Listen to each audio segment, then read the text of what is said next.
Di sebuah desa kecil di kaki pegunungan, berdirilah sebuah rumah tua yang selalu tampak sepi. Cat dindingnya mulai mengelupas, kusen jendelanya lapuk, dan rerumputan liar menjalar ke seluruh halaman. Tapi ada satu hal yang membuat rumah itu selalu diperbincangkan. Setiap sore, seorang anak perempuan kecil duduk di teras depan, bermain boneka sendirian. Dia selalu mengenakan gaun putih yang sama, dengan rambut panjang tergerai menutupi sebagian wajahnya. Tak ada yang pernah melihatnya berbicara. Tak ada pula yang tahu siapa orang tuanya. Warga desa mengenalnya dengan panggilan anak teras. Tak ada yang berani mendekat. Semua hanya memperhatikannya dari jauh. Gerakannya selalu sama. Mengayunkan boneka ke kiri dan ke kanan, kemudian meletakkannya di kursi rotan usang sebelum berdiri dan menghilang ke dalam rumah. Ritual itu terus berulang, tanpa pernah berubah, selama bertahun-tahun. 3 tahun sebelumnya, rumah itu milik sepasang suami istri yang memiliki seorang anak perempuan bernama Sekar. Sekar adalah anak tunggal mereka. Ia dikenal ceria dan sering bermain boneka di halaman rumah. Namun suatu hari, desas-desus menyebar bahwa Sekar menghilang secara misterius. Orang tuanya kemudian pindah dengan tergesa-gesa, meninggalkan rumah itu kosong begitu saja. Tak lama setelah kepergian mereka, rumah itu mulai tampak tidak wajar.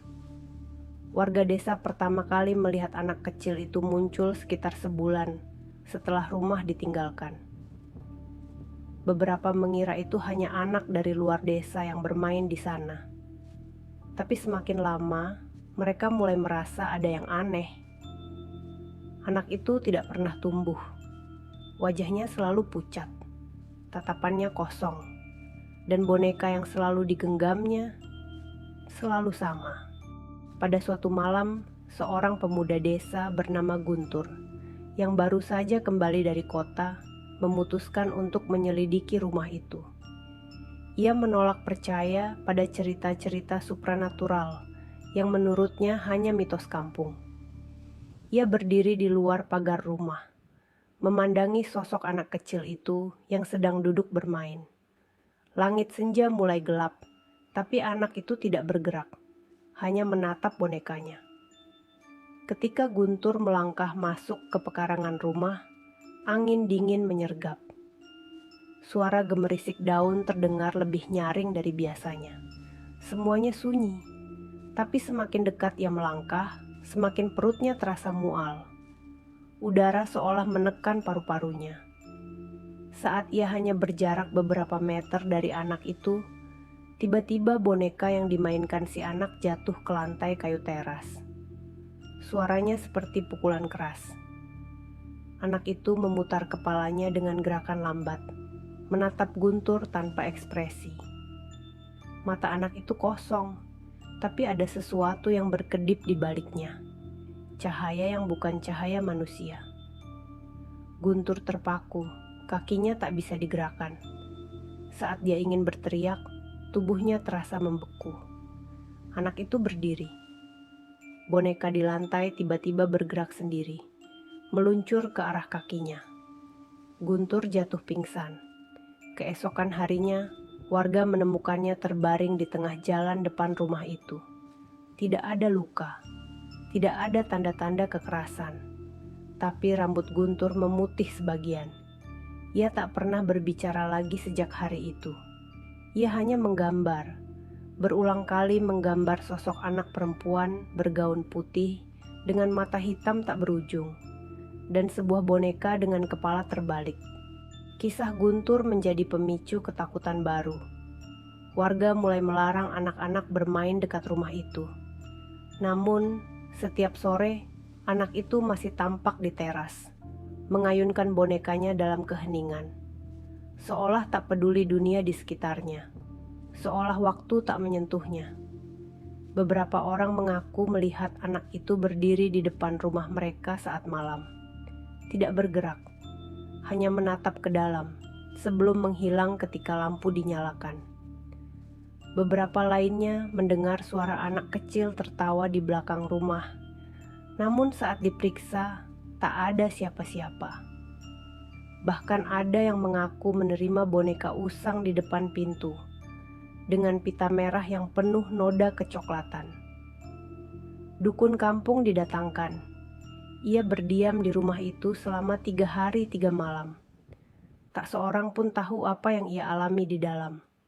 Tapi saat keluar, wajahnya tampak hancur oleh ketakutan. Ia tidak mau mengatakan apapun. Ia hanya berkata, rumah itu terkunci oleh roh yang tersakiti. Rupanya, Sekar tidak sekadar hilang. 3 tahun lalu, ia dikabarkan meninggal dalam kebakaran kecil di dapur rumah. Tapi jasadnya tak pernah ditemukan. Orang tuanya menutup-nutupi kejadian itu, berharap bisa melupakan tragedi dan memulai hidup baru. Namun Roskar menolak dilupakan. Ia tetap di rumahnya, tetap bermain, tetap menunggu. Waktu tidak berjalan baginya. Ia mengulang hari-harinya yang terakhir, terus dan terus, dalam dimensi yang hanya bisa disentuh oleh mereka yang cukup ceroboh untuk masuk. Setiap ulang tahun kematiannya, selalu terjadi sesuatu. Anjing-anjing menggonggong ke arah rumah itu semalaman. Kabut tebal turun hanya di sekitar halaman rumah, dan pintu-pintu rumah warga terdekat terbuka sendiri di tengah malam. Salah satu warga, seorang perempuan tua, mengaku melihat Sekar berdiri di depan cermin rumahnya, dengan wajah membusuk namun tetap memeluk bonekanya. Tak ada yang percaya, sampai nenek itu ditemukan meninggal dalam posisi duduk di teras rumahnya, dengan boneka di pangkuannya, dan mata terbuka lebar menatap kosong.